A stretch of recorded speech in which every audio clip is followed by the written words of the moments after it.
গণ অভ্যুত্থানের নায়ক, স্বাধীনতা যুদ্ধের সংগঠক, এদেশের গণতান্ত্রিক আন্দোলনের প্রথম সারির নেতা, বঙ্গবন্ধুর রাজনৈতিক সহচর,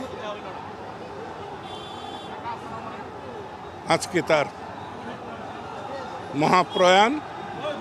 আমি তার আত্মার শান্তি কামনা করছি। উনি যে কোনো ইস্যুতে যে কোনো সময় তাৎক্ষণিক যে বক্তৃতা দেওয়া, সংসদকে যে মোহিত করা, এই যে গুণটা ওনার ছিল সেটা আনপ্যারালাল। এটা এবং ওনার বিরুদ্ধে লিখেছি অনেক দিন, ওনার পক্ষে লিখেছি, বাট ওনার বিরুদ্ধে যখন লিখেছি, ওনার সামনাসামনি যখন হয়েছি, আমি দেখেছি যে ওনার মধ্যে এই যে আমরা আজকাল যেটা হয়, একজন রাজনৈতিক নেতার বিরুদ্ধে আপনি লিখলে তার সামনে যাওয়ার সাহস হয় না, এবং এত প্রতিহিংসা পরায়ণ আমাদের রাজনীতি হয়ে গেছে। কিন্তু আমি তোফায়েল আহমেদের বিরুদ্ধে 97 সালে তার এলাকায় গিয়ে একটা ইনভেস্টিগেটিভ রিপোর্ট করেছি, যেটার হেডলাইন শুনলে অনেকে এখন মূর্ছা যাবে। তখন তিনি দুইটা মিনিস্ট্রির মন্ত্রী, বাণিজ্য মন্ত্রী, পাশাপাশি শিল্পমন্ত্রী। আমি লিখেছি ভোলার জনগণ অসহায় প্রশাসনের কাছে, প্রশাসন অসহায় মন্ত্রীর কাছে।